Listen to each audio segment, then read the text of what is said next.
right, well, welcome to A Life of Creation. I'm Chad, the host. This is my neighbor and friend Ian. Hi. Um, he bought me a cigar and some good non-alcoholic beer for my birthday, so we're going to sit, enjoy them, and talk about creation because he is a creator himself. So welcome. All right. This Thanks is for having this is definitely going to be a different format, obviously. me. We're in my backyard. It's windy, slightly cold. Um, but hey, we're going for it. Yes, sir. Um, well, do you want to light your cigar first, open your beer first, or do you want to start talking about creation first? Definitely light the cigar because I rarely have a cigar.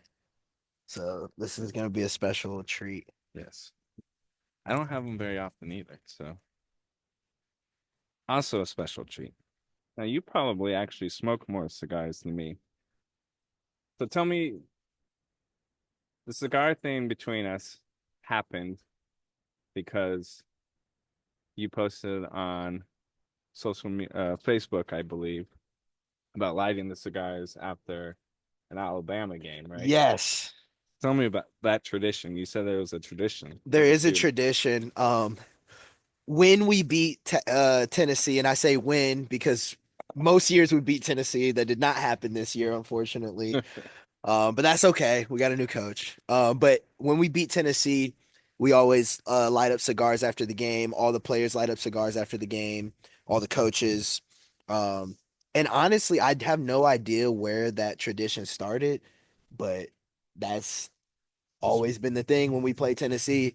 And whenever we play Tennessee, like after Auburn, which is our biggest rival, that's like Tennessee hate week. Like we just talk trash about Tennessee all week. We hate Tennessee. And yeah, when we win, I have a lot of friends in Tennessee. oh well, you guys are all great people and God loves you, but your football team is trash. Thank you.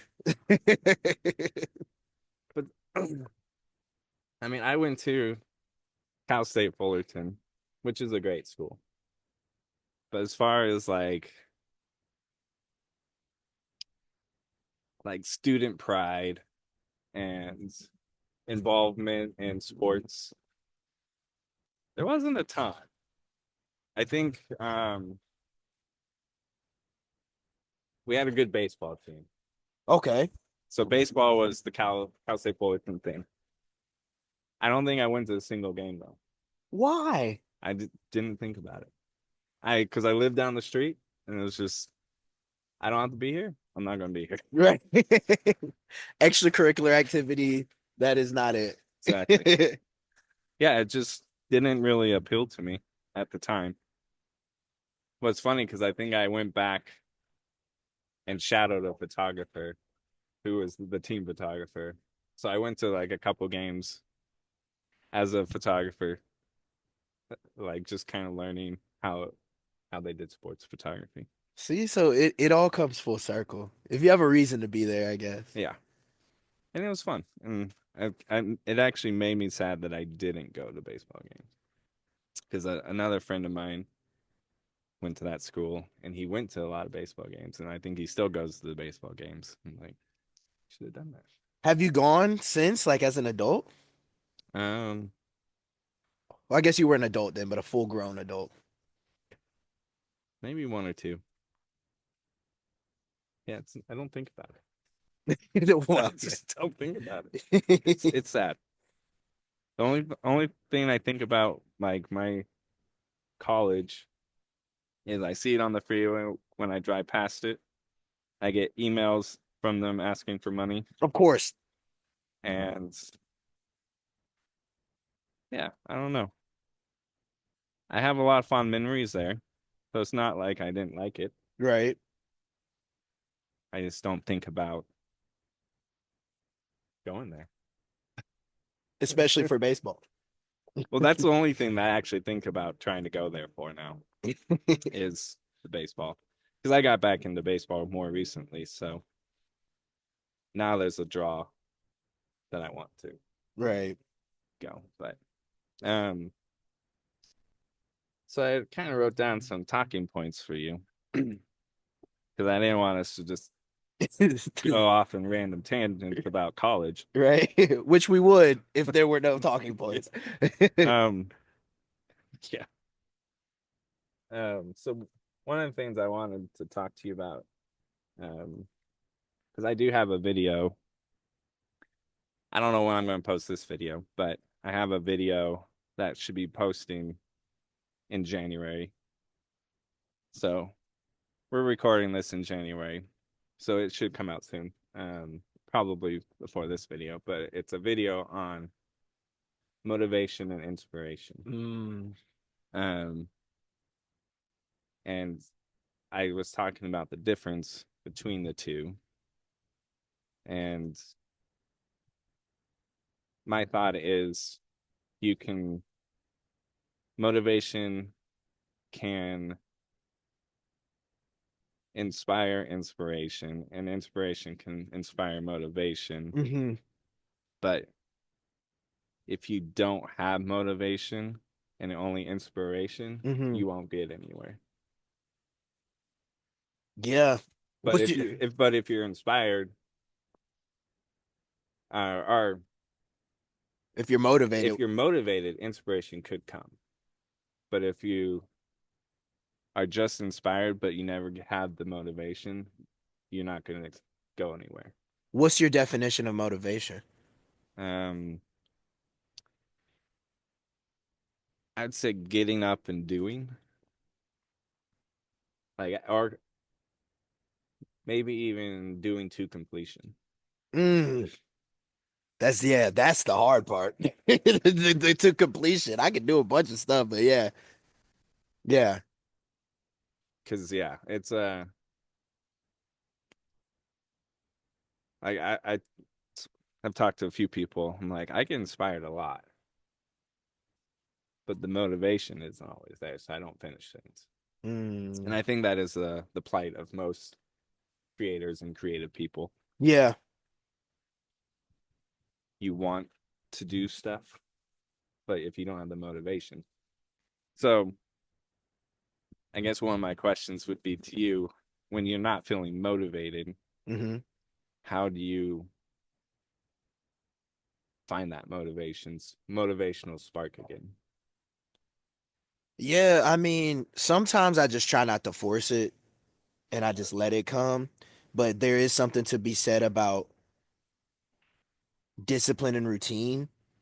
And I think that, you know, this like Pavlov's dog or something, you can kind of train yourself to, hey, if I work, I do primarily music as my creative outlet.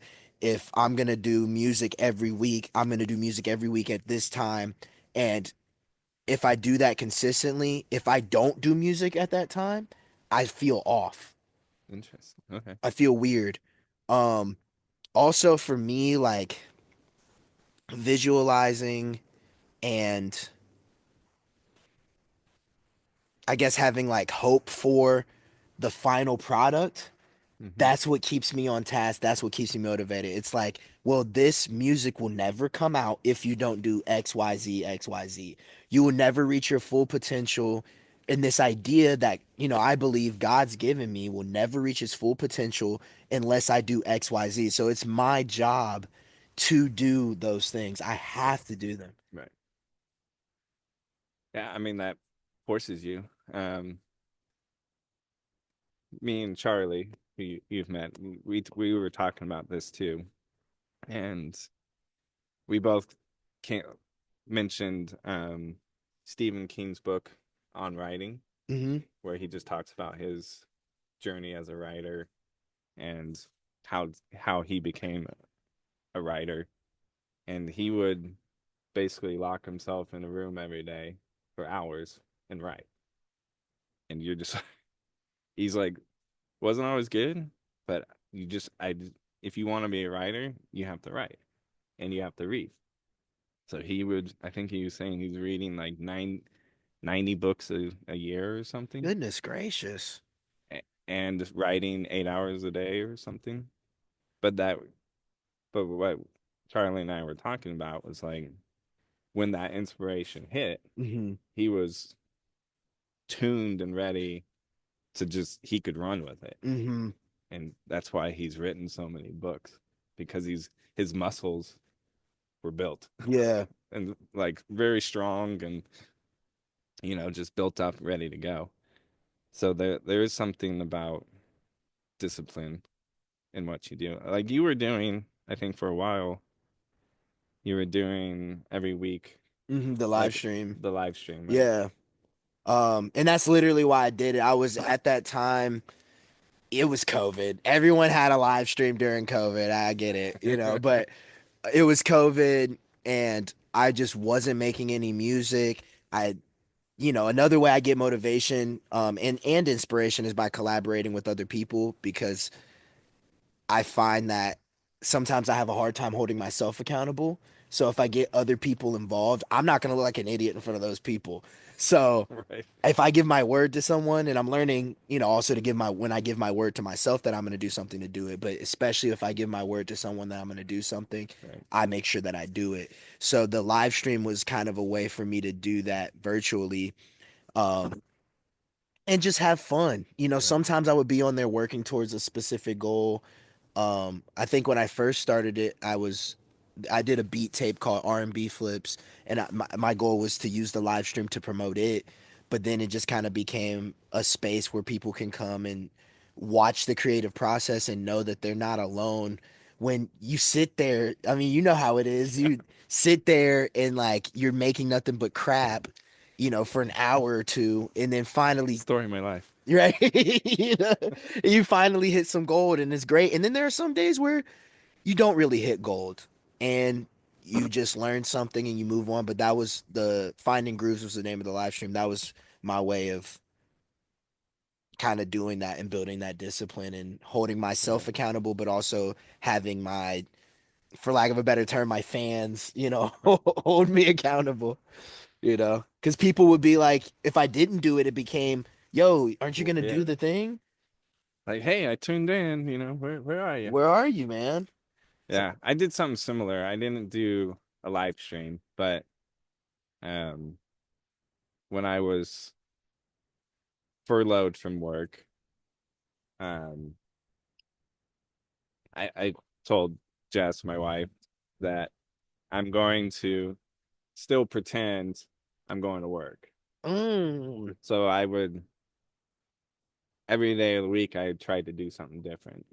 I would like Mondays, I think I was like music. I'm gonna just work on some music stuff. And it was like, I wasn't in there for 8 hours a day, right, but it was intentional to just one, try and keep a routine of dad isn't here all the time.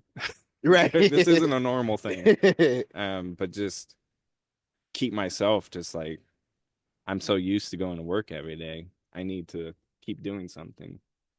And then once I got back to work, because I think I was only furloughed a couple months because business never slowed down for us. But um, I started doing, I think on like Monday or Wednesdays, I did a whiskey acoustic.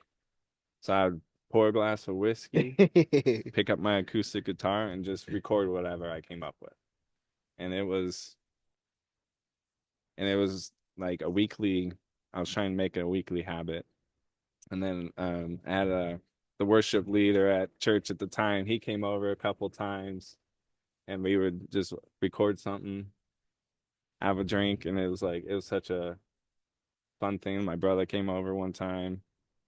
Like I didn't do anything with those recordings, but like I can kind of go back and find it and go, that was fun.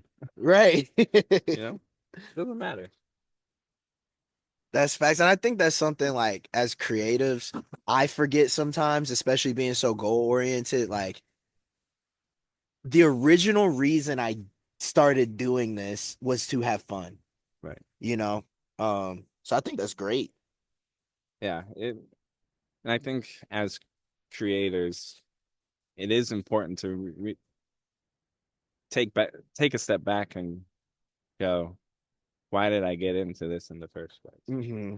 And even like my photo journey, I always think back on it and go, it was music. I started photography to shoot concerts. And so music was always the center of it. And so now whenever I think about that, I always kind of go, music is important to me. Yeah. And so I try and make it my escape from my normal, you Right. know, because having a creative 9 to 5 can be draining. hmm Um, so it's good to have that other outlet that refills your joy, your joy bucket. Certainly. Um, so when you have that like moment of inspiration, hmm what is your kind of like your process of trying to bring it to fruition to complete it? Um, I that's a struggle for me. it's a struggle for me too, to complete things. Um, my process is ever changing because I'm always trying to tweak it in order to like actually complete things. But Right, I mean a lot of times it's just like I have the initial seed of it, right, whatever it is. Maybe it's some chords. Maybe, I'm really into gear, as you know. yes, It might just be a patch on one of my synths or a drum pattern. And then I kind of, for to not hopefully not sound corny, but I kind of try to ask God and ask the music like what does it want? yeah, Because I feel like I have a seed, but then it wants to go somewhere. And sometimes I do have like a really solid idea, and I'm like, I'm gonna do this with the drums, and then I'm gonna do these chords, and then everything else I'll put together after. But then sometimes it's like I just have a tiny, tiny seed, and I have to really give in to the music and ask it like, what is it trying to right. be? Where do Um, you want to go? where do you want to go? Because I don't know. Because I don't know. And a lot of times that ends up being my favorites, like the what I think is the best stuff. But there is a part of my ego sometimes that's like, I wish I just had that a whole idea. You know what I mean? Yeah, But I guess it's so I can't take credit for it. Is really is all God. right. But yeah, I think that's kind of like my process. Is like I'll start with a small part and then figure out, well, what does it need? And a lot of times it's slop. A lot of times it's crap. A lot of times it's not anything. And I'll listen to it and listen to it, and then I'll get tired of it. And I might come back to it a year later and know exactly what it's supposed to be now. You know? Um, I think I've had those nuggets where you walk away from it just frustrated, and then you pick it up, or you pick up the guitar randomly and play it later, months later, even years later, and then go, hey, I think I have an idea for this now. right. Um, one of my old bands called Crosscheck, I I remember playing like a song the first time I got the bass player and drummer together. I just played this one song on acoustic guitar, and they both just like looked at me and they're like, "It's kind of dumb." I was like, "Uh, well, that's all I got right now, or I have this or whatever." And we didn't do anything with it. We later went to record a second album, and I played that song again for the bass player, and we had a new drummer at the time, and it turned out to be like our favorite song on that new record because it just needed to sit in that barrel for a little bit. hmm Get that nice aged Right. wood, Like some whiskey. Yeah. And it was yeah, it just it wasn't the time for it. And I think that there's something cool as a creator to just always have even a stockpile of a chord progression, hmm um, a lyric or something that you can kind of pull from later. Like I try and I'm not as good as I want, but have like a journal always with me of some sort so I can jot something down. I mean, you've helped on a couple of my songs, and some of those took a long time. Yeah. I think that one song that we did vocals on, I think I've been working on it thing over a year at this point. Just Yeah. one song, Yeah. just because it hasn't, all the right things haven't happened. We're getting there, but it's just the way it goes. Well, let me ask you this with that being said, how do you for yourself in your creative process, not only in music, but even, and maybe it's different in photography. I don't know. I don't know a lot about photography, but how do you know something is done? How do you know all the right parts are there? Um,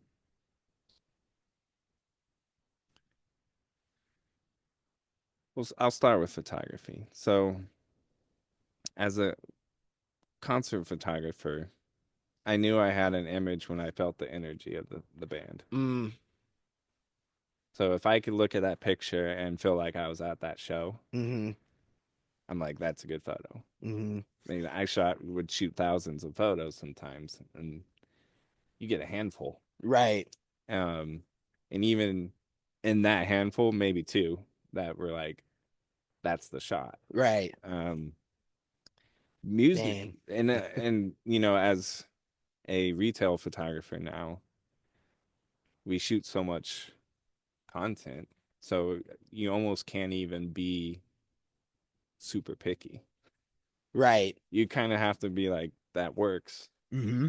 Um, so for me in that space now, I usually try and go, I like the lighting. And That's the metric. yeah. If I feel good about the lighting, I'm usually okay, this is gonna be a good shoot. And then sometimes the model, brings their energy Mm-hmm. and creates and like just brings their own creation aspect into it. And it's like we've walked away from shoots where you're just like, that felt good. Right. Um, like the stylist killed it, the hair and makeup artist killed it, the models were good, the lighting was good, so many things clicked. So I think you can feel that. And what's funny is like I feel like most of the time when we feel that, the bosses are like, that was okay. Right. And you're just like, oh, but it felt so good. But it's just because, as creative people, we just see things differently. Yeah. Whereas if a business person looks at it, they're like, well, I don't see the product for great. And you're like, well, are we trying to sell the lifestyle or are we just selling a t-shirt? So Mm. it's a struggle. Um, Mm. but it's one that, I've accepted and I'm okay with it and I understand it now more. Back in the day when I first started, it's like, you gotta be kidding me. Right. You guys don't get it, man. You guys hired me to make cool imagery and you don't like it. So it was a very long, steep learning curve. Um, but now you kind of can approach it now like there is a happy medium Yeah. or happy balance, and it is attainable.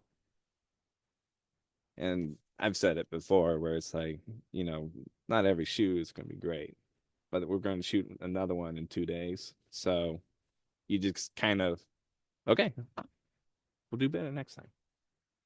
Uh, but our job is to create inspiring images that make people want the product. So that's kind of what I try and do at this point, and just have fun with it. Um, it's very easy to let my job become a job, and it Yeah. and it does very often become a job. But ultimately, it's like I'm so blessed to do what I do, Amen. and I support my family with it, and I love who I work with, and I'm like, I my wife always jokes that I go to vacation every day for work because they feed us. Right. It's like I shoot pictures most, and I mean, for Halloween we do like a big haunted maze for the whole office, and it's just like we have so much fun at work. Um, so it is a blessing, but I think creatively, I've done it so much now. It's almost like I can have a journal for work. There's times where I can just write out, draw something, and go, I want this light to be this color, this light, this color, all on paper, Hmm. and then set it up, and it looks how I envisioned. How do you get there? Just practice? Yeah, Just years, doing it. just doing it. Like what we had said earlier, it's like if you constantly work and push yourself, even despite not having inspiration, but you're motivated to just kind of keep going, your muscles start learning these things, Yeah. and like your eye and your Hmm. just your gut feeling really. Yeah. um and I think that's what's hard as a creator to impart onto other people, Yeah. because it's like I think one of my teachers in college was even like, you can't really train an eye. Yeah. You can exercise it though, Hmm. and eventually you could get there, but it's your your eye is so unique to yourself. So some people shoot their entire lives and go nowhere because it's other people don't really care Yeah. what their eye sees. I don't know. It's strange because it's like we could, like, I've shot concerts with other people shooting basically the same image, but Hmm. it looks can look totally different, and it's just the eye, and it's just the framing, it's the angle, it's you just happen to catch a better moment. It's crazy. Um, so I don't know. It's a hard one, and I've been at my job for 18 years, Wow. and I did probably photography for 10 years before that. Right. So I have a lot of experience. So I think when I was younger, especially, shooting small bands and poorly lit clubs, you just kind of learn how to work with what you're given. Hmm. And I think that's can apply to music as well. You have one idea, and you kind of go, all right, this is one idea. I have this other one that can kind of, blend in a little bit, and then before you know, you're like, I have a song, Right. you know. So I don't know. It's musically my I usually just play the same things over and over until something like clicks, I guess. Because not proficient in any instrument, so it's I disagree, but well, I mean, not a virtuoso, or right. I can play some chords, Right. but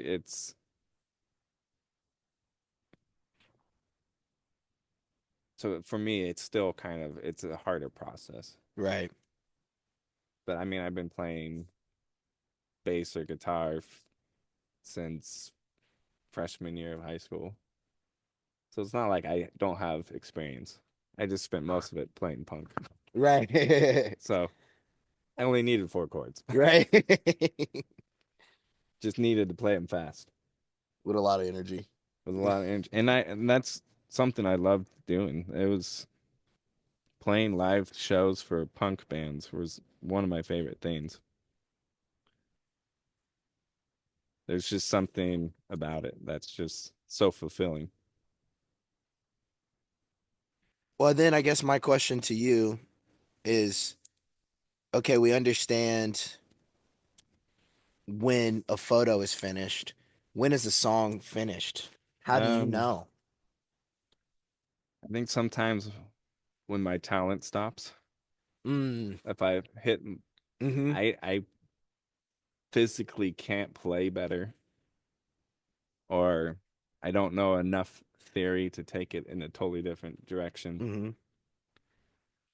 Like my dad was a music teacher, Hmm. studied music, and I'll share some of the compositions I've done. He's like, "Oh, you should do like a key change or something, or you know, mess with the tempo." And I'm like, I don't know how to do that. Right.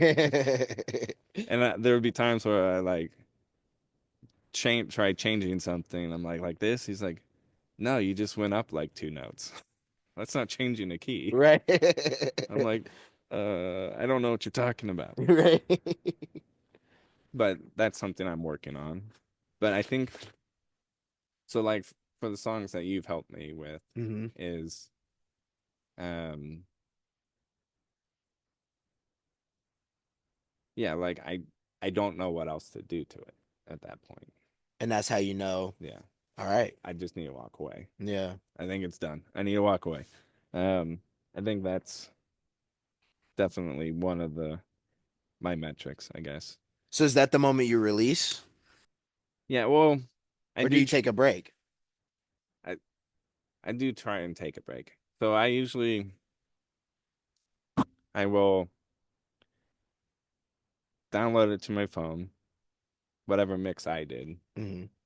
make a playlist, and just repeat that song over and over and over in the car. And then I sometimes it inspires me. I'm like, ooh, I should try this. Or sometimes it's like, that's not bad. It's okay. And then I'll send it to someone to maybe mix. Because then they hear something totally different sometimes and make it better. Right. That's when collaboration can come in. Yeah. You know, I feel that. Um, yeah. Like the song last song we were working on. Hmm. Like I had uh like Will do that vocals over and over and over, even when he was in New York. Right. I remember. And it took him coming here and us being in the same room to kind of walk through it because I had a vision for it, and it took me actually being with him. And even then, I'm like, I don't know. Right. I don't know. Like he did an amazing job, and it sounds great. But I think that song. I mean, I haven't really played it for anyone yet, but I think that song has become to mean a lot more to me Hmm. now because of just the climate that we're in. So now it's like I need that song to sound good because it's personal at this point. Yeah. Yeah. But it's also like there's a part of me too. It's like I did this very produced version with I remember that version. Yeah. symphony and all this Hmm. stuff. It's almost to the point where I'm like, I might just have to play guitar and try my vocals over it because it's become a personal song. And sometimes you have to sit with it and go through all of that to get back there and realize that's what you really want, Right. you know? I wish I had a singing voice. That's what I want. But it's, I mean, it's turning into kind of an emotional song for me. So I'm like, it may just almost have to be, I'll play acoustic guitar, but it may just have to be almost punk vocals over it Yeah. because that's all basically only the way I can vocalize my songs. So that might have to be it. I don't know. Yeah. And I think too, like as an artist and as a creative, sometimes I know I go through this like overproducing. Yeah. And I'm sure like in photography you can over edit and do things like you just cook the whole thing. You took all the soul out of it. And I think sometimes you have to go all the way to the super symphonic crazy version to realize I need to tamp it back down and to lean into and accept some of the rawness Right. because like I know for myself at least like I compare my music to other people because I have inspirations, Right. which we shouldn't be comparing. That's what they say, comparison's the thief of joy or whatever. But like, you know sometimes you kind of need to, but then like you said, it's like you get to a place where yeah, actually that's what it needs, but you have to take it to these other places to realize Right. I was actually right the whole time. You know, it may not be the most produced thing, it might not sound the prettiest, but it's going to be the most authentic. And I had a singer, I can't remember my man's name. His first name's Harry. He's a famous singer from the 60s and 70s, but I met this guy at this jam at a place called Harvell's in Santa Monica. They have a jam every Monday that my buddy CC puts on. He's on my record. Okay. He's a bass player, fantastic bass player. But um, he So told are you. me, So are you. huh? So are you. Right. Oh, thank you. But he told me he was such a good singer when they were covering songs, just having fun, and I was asking him like, 'cause I just started singing lessons. I don't know if I told you, but I just started vocal Oh lessons. wow. Um, and he was like, you can sing as perfect as you want, but the most important thing is that people feel you. Right. Because he's like, I've gone and seen some of the most technical, beautiful singers, but I couldn't hear what they were saying, in their heart. Yeah. And I think that's sometimes something I know for myself as a creative, I have to remember like, They can see through the lies. yeah, they can see through the lies, man. Just be you, be yourself, express yourself. That's why we do this. Express Right. yourself. And it might not be the most polished thing in the world, but it's going to be the most real. And that's what people connect to, Right. you know? And Yeah. that goes back to even the photography, capturing the essence and the energy of that moment in the show. Yep. It's there are metrics, but there's always going to be that little piece of it that's intangible Yeah. that you just have to, when you know, Yeah. you know? And I think if you keep going and keep like pursuing your dreams or your talent or your creation, um, that intuition grows. Yeah. And I think you know it sooner. Yeah. Like I can go through I don't shoot a lot of concerts anymore, but when I do shoot a concert, I can go through photos really fast now because I used to have to edit the night I shot it so it would be online the next day. So you learn to be fast Yeah. because you're like, I want to go to bed. I can't get up and go to work. Right. So I got stuff to do. there's a lot of motivation for sleep. So um but because you're doing it so often, that muscle, it's like Stephen King's writing muscle. Exactly. It just kicks in sometimes where you're just like there's times where you just get in that zone Hmm. and you're like, oh wow, that went fast. And that was actually fun. Right. You know? This time it was fun. Yeah, it's not usually fun, but Right. it's cool. Do you collect anything? I know you do collect keyboards. Yes, that is my primary collection. Um, Me and my wife also collect, and it's so corny, but I love it. We also collect fridge magnets Nice. from places we go, and that actually came from my grandmother. She always collected fridge magnets. Her fridge was literally on all three sides that were not against the wall covered.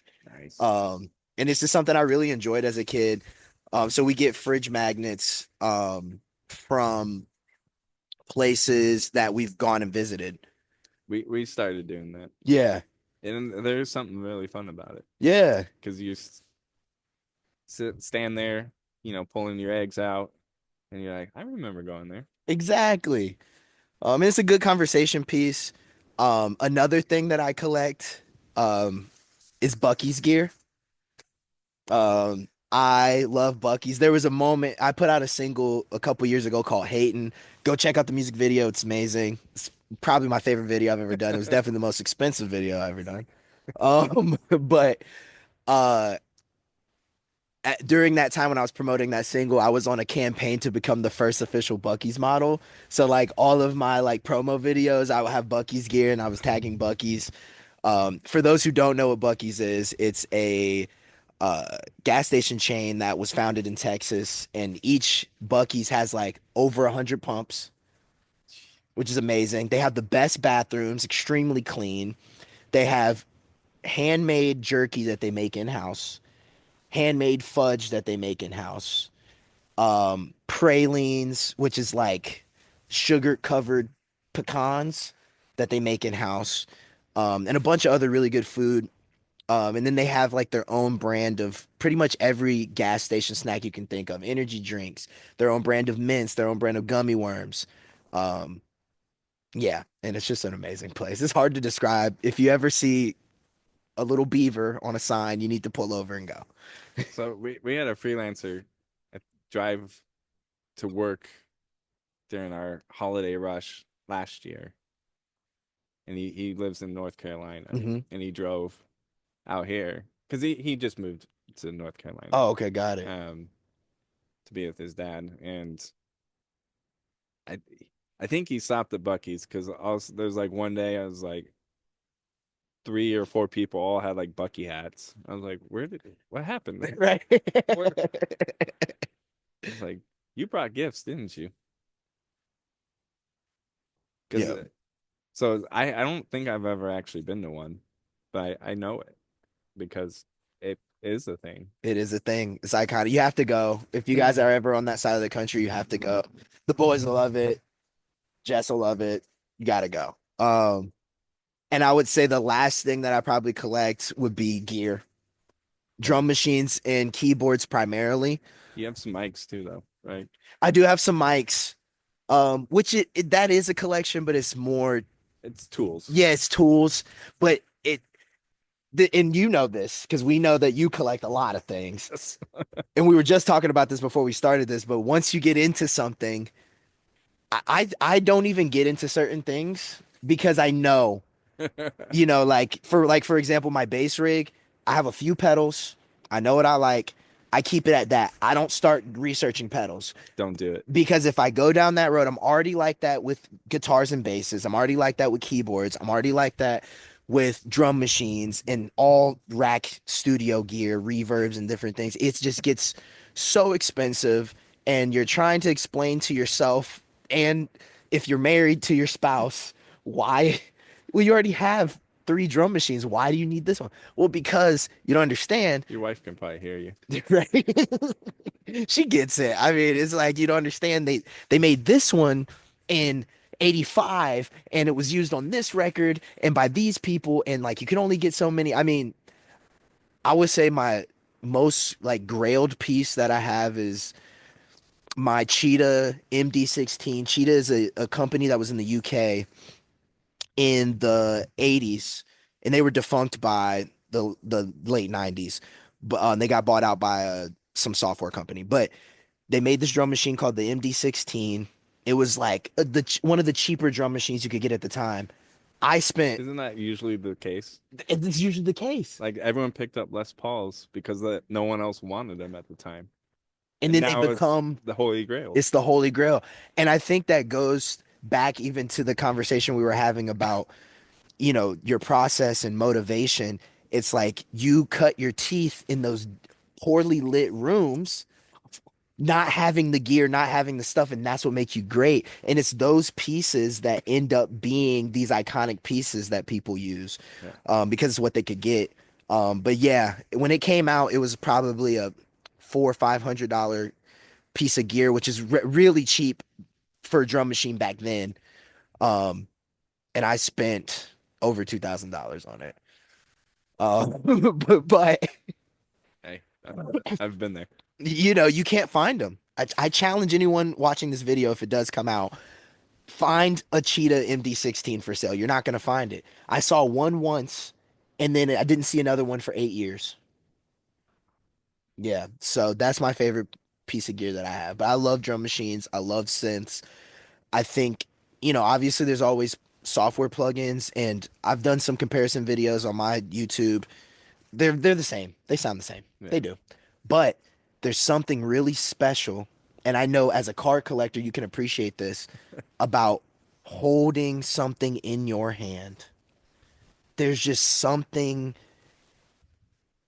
intangible. There's just I don't know if it's spiritual, I don't know what it is, but probably. I think so. There's something about it. And like even, I opened up my one of my other favorite pieces I have is the Insonic SQ80. It's a keyboard. I had to open it up to change this battery that holds the internal memory inside. And the guy who inspected it, he signed the circuit board. And that's just like You just don't see that often you don't anymore. see that anymore. There's something special that about the way that I feel about making music. A guy felt that way about creating this keyboard.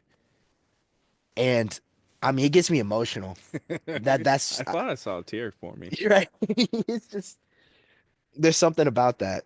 Um, Well, it's funny because there was a point where I love my favorite style of music is like 80s hardcore. mhm. It you know I was lucky enough to see 7 Seconds play a couple times Wow. because they still play occasionally. But like Minor Threat was like Pioneers. I mean just incredible, and I look at the photos, they're all playing Les Pauls and Marshall stacks, Yeah. and I'm like, I don't want a Marshall stack. I can't even turn on my little amp. Right. But I'm like, I think I need a Les Paul. So I started saving money, and I'm like, I had saved about close to 2 grand. I'm like, I'm gonna get a Les Paul standard. hmm And the more I thought about it, I was just like, these things are heavy. Yes. I have a Duesenberg, which is hmm very similar to it. Extremely. So I'm like, I'm not getting anything different.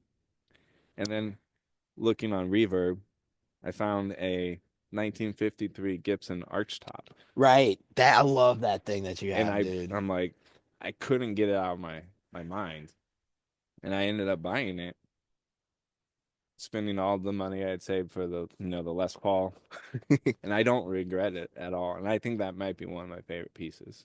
Although the Duesenbergs are special to me because I did photos for them, and I'm like, I don't want your money, just give me a guitar. Give me a guitar. And he did, and those things are, I hope to hand those off to my boys at some point. They're just beautiful, sound amazing, but like that Gibson, I'm almost scared to bring it out sometimes. I know, But I used it in that intro video, and I was stoked to do that.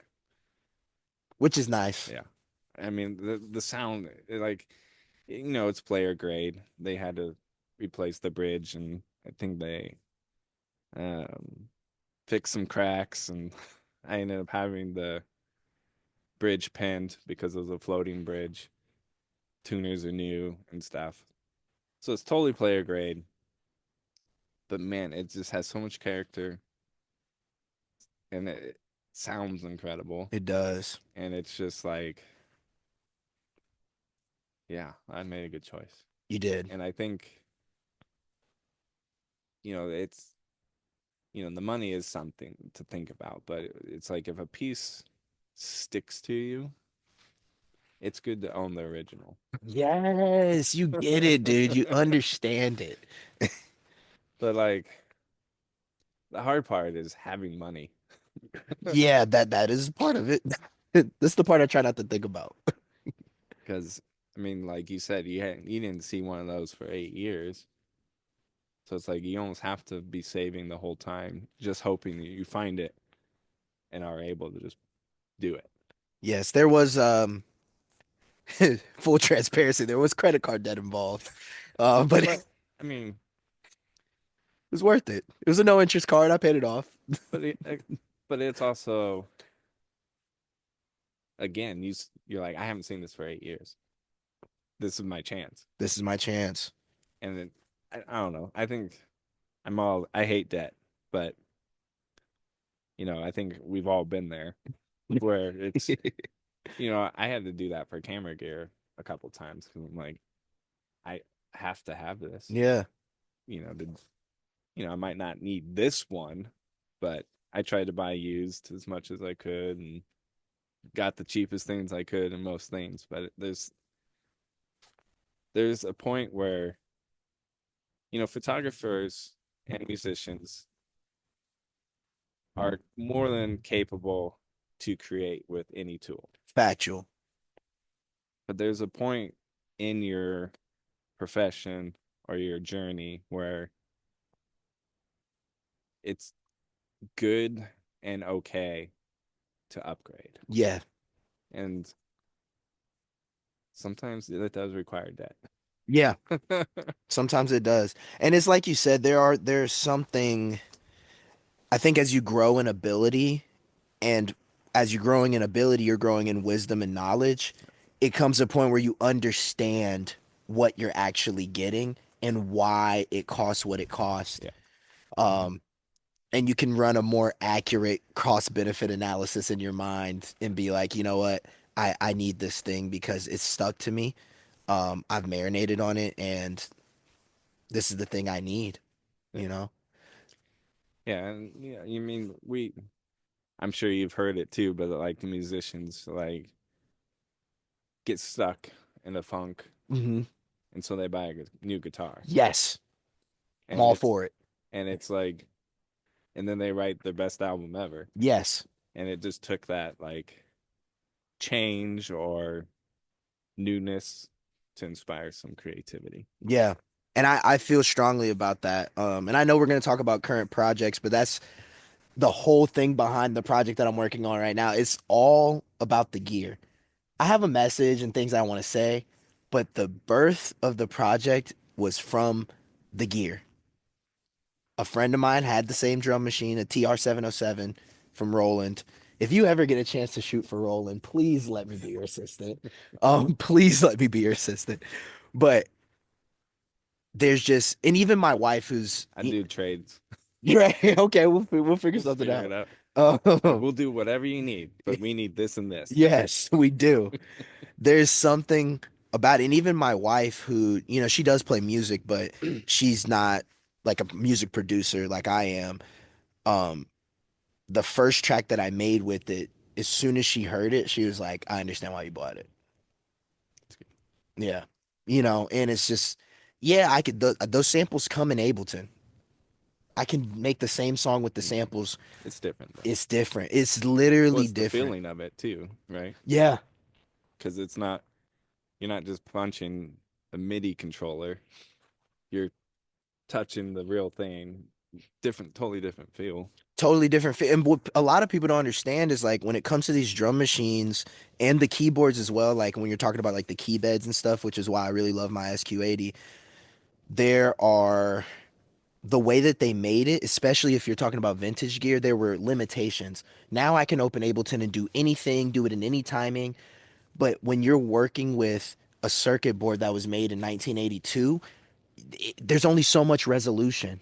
So when you're trying to do some certain things like 30-second notes or you're putting a certain swing on it that's built into the gear, it's something that you cannot replicate without the gear to the point where like in Ableton there's a thing called grooves where like if you want to put a certain swing on a drum beat or something, they actually have the MPC swing from the Akai MPCs, the MPC 60s in particular, where the way that it encoded the information and spat it back out, it had a certain groove to it that you can just not, you can't automatically program that. It's not It's, possible. it's not going to be the same. It's not going to be the same, you know? Um, and I know so what do you collect? Because I know you collect a lot of things. We know you love collections. Jeez, it changes all the time. Well, not really. I think right now, um, my youngest loves Hot Wheel cars, Hmm. and because we would always look at them when we go to Target, I started researching them, and kind of like learned that you can find special ones. And I found a few that I'm like, ooh, I like how that looks. So I started collecting those, um, which is just torture to to my son. I have a bin full of unopened Hot Wheels, and it just drives him nuts. Um, They're so beautiful as a child that he sees it for what it is, which is a toy, but it's also a collector's item. I mean, most of the ones I have aren't, I wouldn't say are collectors. They're just, I found a couple styles that I liked, Hmm. and so my thing is I try and stay in that style, Right. and I just try and collect those. But I Good that you have parameters. yeah, I don't know in all things, but for that one, I'm trying. I don't like a lot of like the modern or fully made up cars. I like they have a like a Chevy Bel Air, I Hmm. think a 53 or something, or I like the hot rod that they probably had in like the 50s or something. So I like ones that could be real or just like I grew up with my best friend down the street. His family was really into cars. So I think I even sent a picture to his dad recently. I was like, my Hot Wheel selections are evidence that I hung out with you guys Right. throughout my childhood because he had his first car was like a Mercury Cougar, I think like a 67 or something. Wow. His dad drove a El Camino, like an old one that he fixed up, and it's just so I went to like some of the car shows with them or swap meets with them where they just looked for old car parts, and so that style just resonates with me. Um, so I like Hot Wheels, and I love that they're also like $1.25. Right. So I It's don't a feel great collection to have. you can spend $5, get four cars, and it's like you have that satisfaction of getting something new that I'm starting to hang them up on the wall at work now, and it's just I enjoy looking at them still. Like I will stare at them sometimes and just go, they're just fun. They're just fun things. I just tell my son, I'm like, this bin is for you. I'm just saving it. Right. um, so because of the cost, Hot Wheels are the easiest thing for me to collect. Um, I love baseball cards mainly because that was something I did with my grandpa. Right. Um, so I got back into it recently because I was trying to reorganize his bins and bins of baseball cards that I have, of his. Most of them were junk, but it's just when I brought those out to kind of resort, it made me remember how much fun I had doing it, um, or buying them as a kid. I still haven't quite figured out how I want to do it. Hmm. So I've spent money on some new cards, and I started because I started watching YouTube videos, and I'm like, oh, this is fun. Um, but what I liked about it was it got me watching baseball again, Yeah. and I've had another. It like made me get connected with the game again, Hmm. and I think that's what I really love about that. Um, because even as a kid, I don't remember watching a lot of baseball. Occasionally, my grandpa was a huge Dodgers fan, big Angels fan, so I remember following it. But now it's like I'm engaged in the game Yeah. again. And baseball has been more accessible than hockey. Hockey was like my ultimate sport, Right.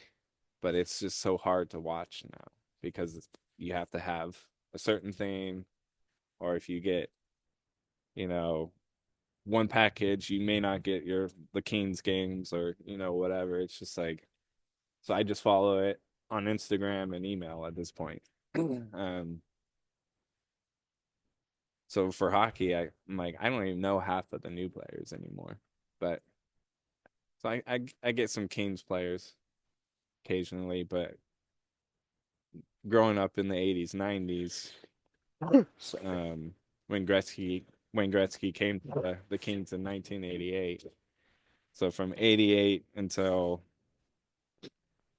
I mean, really, when they won the Stanley Cup in 2012, Mhm. um, I religiously tried to follow Kings. But I like the 80s and 90s players. So I look for their cards, even though they're not really valuable. But those are the players that, I remember. Um, so yeah, baseball cards. I think like what you spoke about for people who are watching this who don't understand collecting, I think they'll have a deeper understanding for it because what we're talking about is the thing, the drum machine, the card, the magnet, but it's really the memories Mm-hmm. and all the meaning associated with it. Like that is what you're collecting. Right. And the memories that you're creating, like even doing that with your grandfather and then now being able to do that with your boys and They then don't understand reconnect the to the, baseball cards yet. they don't get it yet. But but I think my youngest kind of understands the Hot Wheel thing because he likes Hot Wheel cars. And so sometimes, if I buy one that I'm like, this is mine, and he's like, oh, I really love that one, I try and buy another one and let him play with it. Right. So I'm like, it's $1.25. Yes, I'll buy that for you. Right. But something that that has been a just left field um collecting thing is gemstones. Yeah. But I think that part of that goes back to my mom was a jeweler. Oh, okay. Like she didn't make it, but she worked at a jewelry store. Right. But she learned all about diamonds and colored gemstones. And actually technically she has like initials after her name because she got all the certificates for it. Oh, wow. She says she can't remember any of it now. Um, but I got into it because my son was into dinosaurs. So we would look at some of these like read about dinosaurs, and they talk about, how their theories of how the earth was created and stuff. And there's a lot of geology involved in that. And then you Hmm. learn about the minerals in that, and you're just like, wow, that's amazing. And so I would get him a book to, read about rocks or something. And then I read it and go, this is amazing. Right. And then, um, and two, it's like, you know, as a Christian, I see just the creativity of God in it. Yeah, man. And like I was Yeah. reading a book that it's like, there's I think like 5,000 minerals, Wow. but there's only seven shapes that they are formed in. That's crazy. And most of the minerals are useful to us Hmm. in some capacity. It's like they were put here for us. Yeah. Like industrial medicine, food, cleaning, um, you know, we have figured out how to use these minerals for good. Yeah. Um, and then out of, that 5,000, only like think there's five precious stones, Hmm. diamonds, rubies, sapphires, um, emeralds. Emeralds. And it's like, and then when you think about how many are actually gem worthy out of even that, it's like if you have a nice stone, Hmm. there's a reason it's so expensive because there's a lot of them, but it's like when you think about it, there is There isn't. there's Yeah. not. Like the percentage of good gems or gem quality stones is just like ridiculous. Um, but something that what me and my boys did is we found some like there's a mine in San Diego area Hmm. called the Ocean View Mine, and I found that you can buy dirt from them, and that Right. they mail it to you, and you could just go through it at home. They might throw a couple things in there, just so you have fun, but Right. um, I was able to get water out on a hot day, and me and the boys go, shift through it, and we're pulling out cool quartz pieces and stuff. And then, doing more research, I found the guy in Washington who is a lapidary, and I sent some to him, and he's cut them. Oh, that's what a lapidary is? They cut gems? Okay. I'm like, I have no idea what that is. And, and he sends it back, and it's like, through all of that, we now have this like gorgeous, amazing gemstone. And, it may not be worth as much as I spent to get a cut, but Right. it's like those are some of my favorite things. Yeah. I'm like, me and my boys found this. I mean, sometimes I get over it and I find it, but or if I I, I see it, I'm like, well, Daddy's gonna grab that one. Right. Um, just because they just see a cool thing and like, all right, cool, and then I may find it later in the yard somewhere. Right. Um, because it just doesn't. They don't think about the value of it, but um, yeah, so like I've had a ring made out of sapphires that Oh, we wow. found in gravel that I bought from a place in Montana. So Montana sapphire, and then had a ring made, and then my mom gave me some of my grandmother's little anniversary diamonds that I had put in it too. Wow. Um, and like even just looking for rocks, me and my boys will go up to the Mount Baldy here, and it's spend 30 minutes just looking at rocks, and they get outside, we get outside, and it's fun. Yeah. Like my youngest, while walking around Baldy, actually found pyrite, which is fool's gold, Right, right, right. but like beautiful chunks.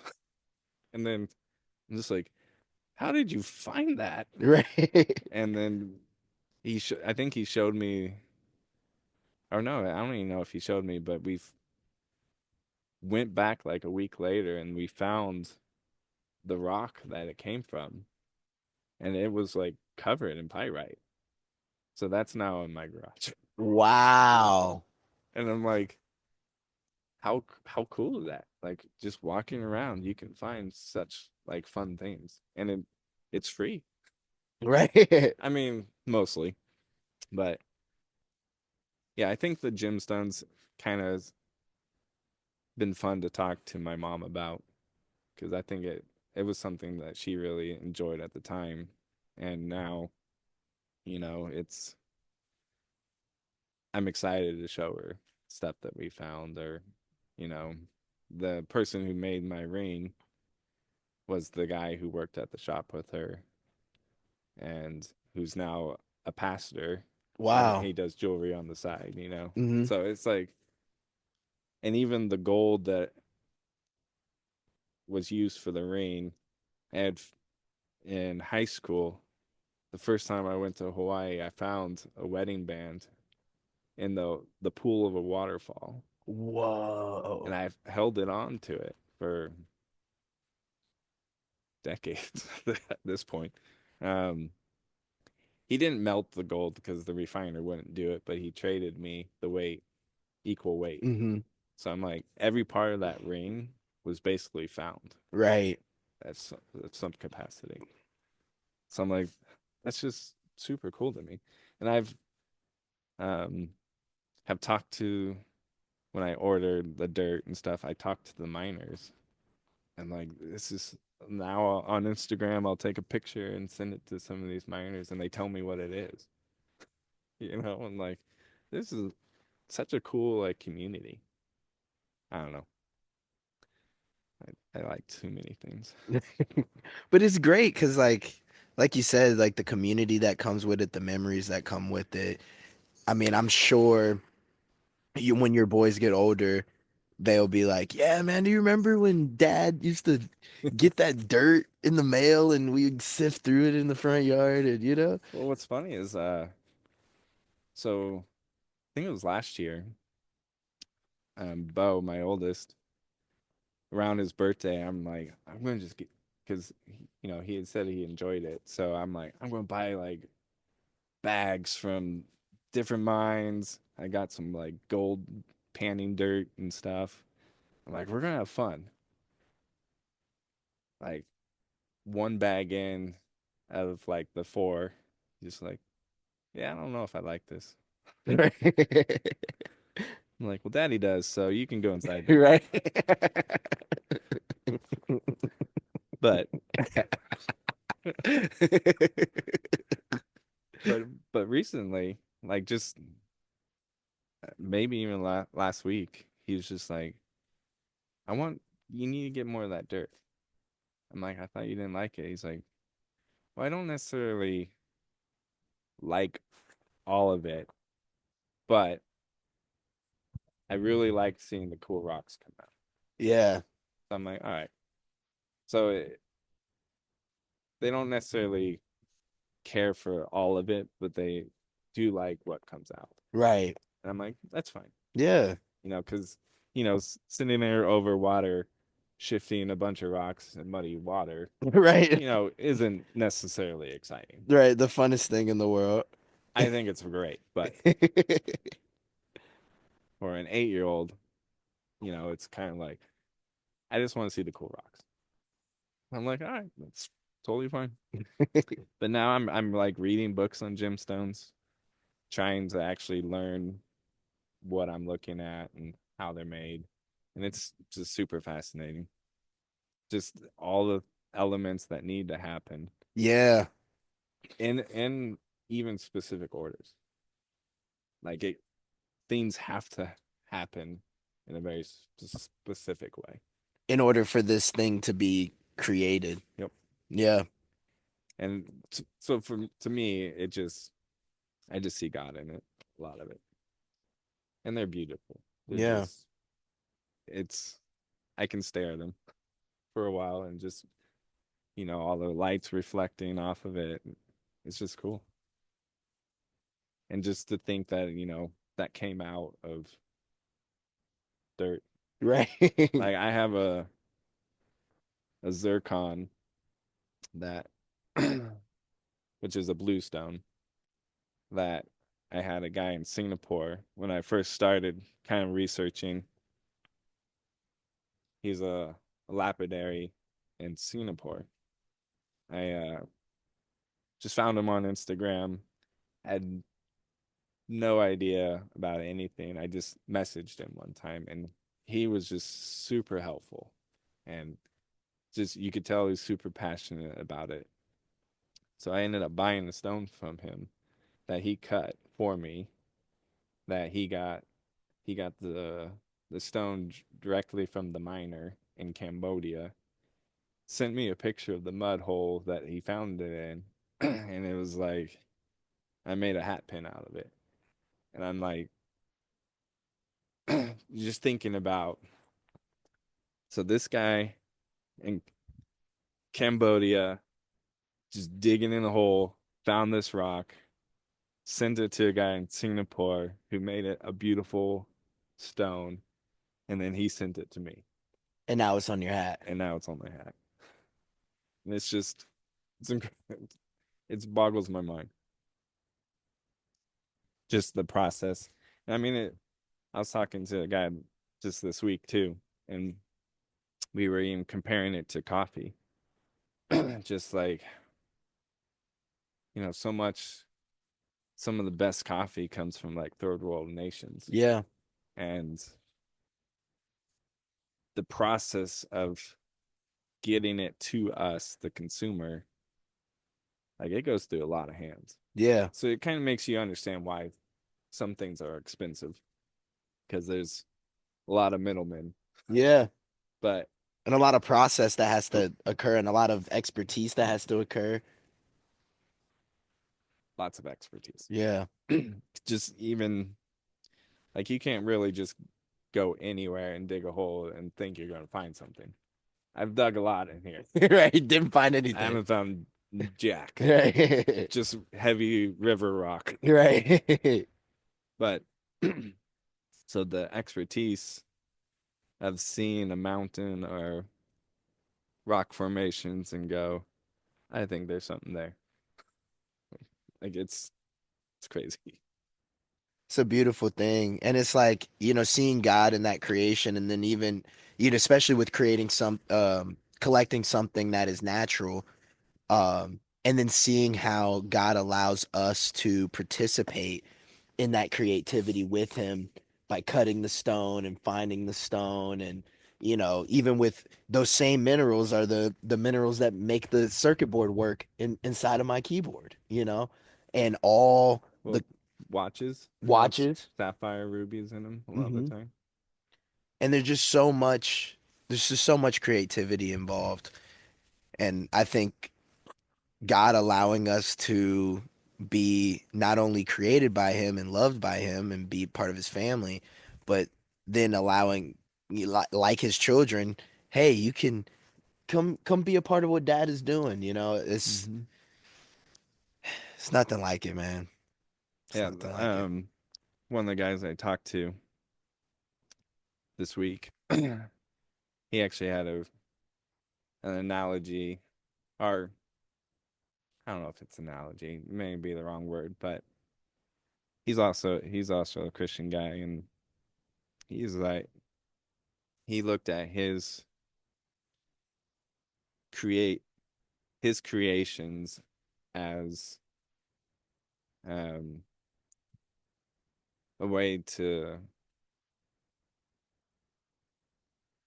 I guess like honor God. Like his purpose is to create Hmm. because he's like, I create because I was created by the creator. Amen. And we were talking about, if um as creators, we don't necessarily always like our creations, Hmm. and because we always see the flaws Hmm. in it, but there's a point where you just gotta love what you do. And he's like, and to me, I see God in that because God is the creator who created us. Even though we're flawed Hmm. and not perfect, Hmm. God still loves his creation. Amen. And so I was just like, whoa, I hadn't thought about that. Yeah. That's an interesting idea that we, as creators, can still love what we do, even if it's not perfect, because Yeah. God loves us, even though we're not. Amen. And I'm like, thank goodness. Yeah. Yeah. Amen. Amen. Thank you, God. That's so real. And that even goes back to, what we were talking about earlier, like knowing when a song is finished or this is the photo. It's like it might not be perfect, it might be raw, it might be this, it might be that, but it's exactly what it needs to be. Um, and there's definitely something real special about that. Something really special about that. Yeah. And what he also was saying is like, because of that, he's like, I just go into it and go, I'm going to just do the best I can Hmm. and just love what I do. Yeah, I'm like, which is very hard as creators. it is. I mean, I downplay my stuff all the time You because do. it's just one. It's, I guess, you know a bad form of humility, Right. but it's also, as the creator, you do see, the areas that it's not great, and you also know that one, it could probably be better, and two, someone else could probably do it way better. Right. But it's like, but you still gotta be like, I did that, and you still should be proud of what you do to a degree. Amen. And even if someone could do it, air quotes, better, no one can do it like you. Sure. No one can do it like you. Every creation is a one on one. It's the most collectible thing ever. I mean, yeah, because even if you tried to repeat the same thing, you probably couldn't. You couldn't. That's why, you could see the same band several times, and it's always a different experience. Mm-hmm. 100%. Which is why you like to see your favorite band over and over. You know, Yeah.